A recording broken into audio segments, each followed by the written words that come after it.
Hello viewers, চলুন দেখা যাক কিভাবে আমরা একটি জেপিজি ফাইলকে কনভার্ট করে ওয়ার্ড ফাইলে নিয়ে যেতে পারি। সাধারণত আমরা আগের দিনে যেটি করতাম, দেখতে পাচ্ছেন এই যে একটি জেপিজি ফাইল।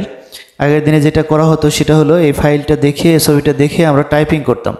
বাট আপনি খুব সহজেই 1 মিনিটের মধ্যে আপনি যে কোনো একটি জেপিজি ফাইলের লেখা খুব সহজেই ওয়ার্ড ফাইলে নিয়ে যেতে পারেন, কনভার্ট করতে পারেন। এখানে আমরা আপনাদের জাস্ট দেখানোর জন্য দেখাচ্ছি যে এটি একটি জেপিজি ফাইল। এই জেপিজি ফাইলটাকে আমরা খুব সহজেই কনভার্ট করে যে ওয়ার্কেবল করতে পারি ওয়ার্ড ফাইলে নিয়ে, যেটি আগে খুবই কষ্টসাধ্য ছিল। আপনাকে টাইপিং করে দীর্ঘ সময় নষ্ট করে আপনাকে টাইপিং করতে হতো। চলুন দেখা যাক কীভাবে আমরা সেটা করতে পারি। এর জন্য আমরা প্রথমে চলে যাব ক্রোম ব্রাউজারে গিয়ে সার্চ বারের ডাইনের দিকে আপনারা একটি সিম্বল দেখতে পাচ্ছেন ক্যামেরার। তো এখানে আমরা কি করব, এটি একটু হলো গুগল লেন্স। দেন আমরা এরকম একটি ইন্টারফেস পাবো।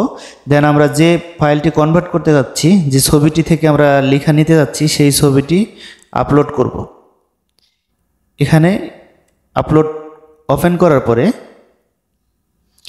আপনারা দেখতে পাচ্ছেন যে ছবিটি চলে এসেছে। এখন যেটি করব, এই ফাইলটির লেখাগুলো আমরা ওয়ার্ড ফাইলে নেব। তার জন্য আমাদের কি করতে হবে, টেক্সটে যেতে হবে।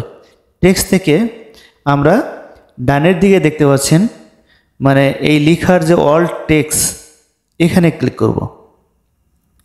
এখানে ক্লিক করার পরে আপনি দেখতে পাচ্ছেন যে অলরেডি এটি একটি কনভার্ট হয়ে ডান সাইডে চলে এসেছে।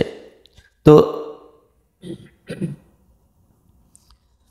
এখন এই লেখাটি আমরা কি করব, একটি ওয়ার্ড ফাইল ওপেন করব।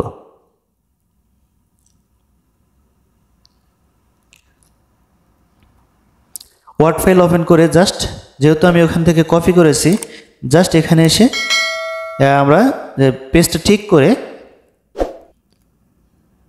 আমরা পেস্ট করে দেব।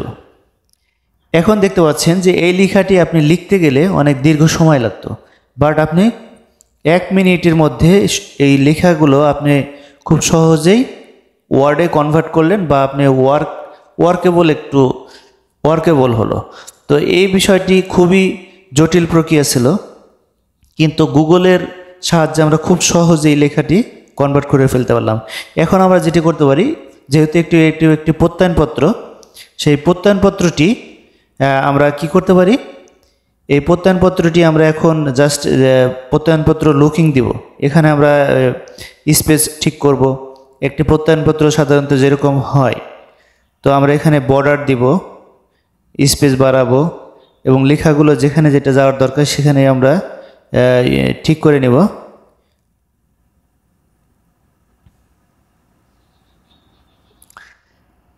এবং আমরা যেটি করব, আপনারা পূর্বে দেখেছিলেন যে পূর্বের যে জেপিজিটি ছিল সেটি একটি বর্ডার টর্ডার দেওয়া ছিল এবং সুন্দর ছিল। তো আমরা ঠিক অনুরূপে একটি, যেহেতু এখন এখানে আপনি একটা কাজ করতে পারেন, সেটি হলো এখানে একজনের নাম দেওয়া আছে, সেখানে যেহেতু আপনার একটি প্রত্যয়নপত্র দরকার, সেক্ষেত্রে আপনি এখানে নাম পরিবর্তন করে এখান থেকে আপনার নাম দিয়ে, আপনার অ্যাড্রেস দিয়ে সব কিছু আপনার প্রত্যয়নপত্র রেডি করতে পারেন। দেন আমরা চলে যাব ডিজাইনে। দেন ডান দিকে বর্ডার আছে, আমরা একটি বর্ডার নেব। এখানে দেখতে পাচ্ছেন যে বর্ডার, অনেক ধরনের বর্ডার আছে।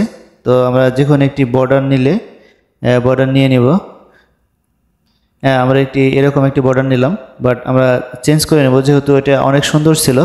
আমরা ওই ধরনের কাছাকাছি একটি বর্ডার নেব। এখন যেহেতু প্রত্যয়নপত্র এই লেখাটি বোল্ড করতে হয়, আমরা বোল্ড করে দিলাম। দেন আমরা আবার চেষ্টা করব সুন্দর একটি বর্ডার দেওয়ার জন্য।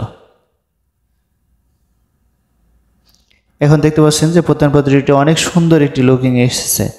তো আমরা ফাইলটি সেভ করে রাখব।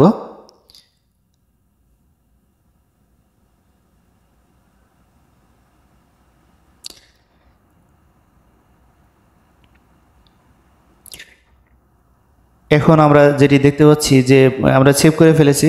এখন এই বিষয়টি আমরা যদি বর্ডারটি করতে চাই, বর্ডার চেঞ্জ করতে চাই, সেক্ষেত্রে আরেকটি বিষয় আপনাদেরকে বলে রাখি যে আমরা অন্য এই যে জেপিজি যে ইমেজটি দেখতে পাচ্ছেন, এই ইমেজটি কিন্তু আমরা কনভার্ট করে কত সুন্দর একটি লুকিংয়ে নিয়ে এসেছি। তো এই টেক্সটটি খুব সহজেই আমরা টেক্সটে রূপান্তরিত করতে পারলাম। তো এর জন্য আমরা যেটি করব, এখন আমরা যেহেতু একটি প্রত্যয়নপত্র তৈরি করেছি, এখানে আপনার ইচ্ছা করলে আপনার অ্যাড্রেসটি বা আপনার সব কিছু এখান থেকে চেঞ্জ করে নিতে পারেন। এখন আমরা বর্ডারটি চেঞ্জ করে দিলাম। এখন দেখতে পাচ্ছেন অনেক সুন্দর লুকিং এসেছে, অনেক সুন্দর একটি লুকিং এসেছে। তো এইভাবে আমরা খুব সহজেই যে কোনো ইমেজ বা যে কোনো পিডিএফ ফাইলও আমরা কনভার্ট করে ওয়ার্ড ফাইলে নিয়ে কাজ করতে পারি, এবং যেটি খুবই সহজ। ধন্যবাদ সবাইকে।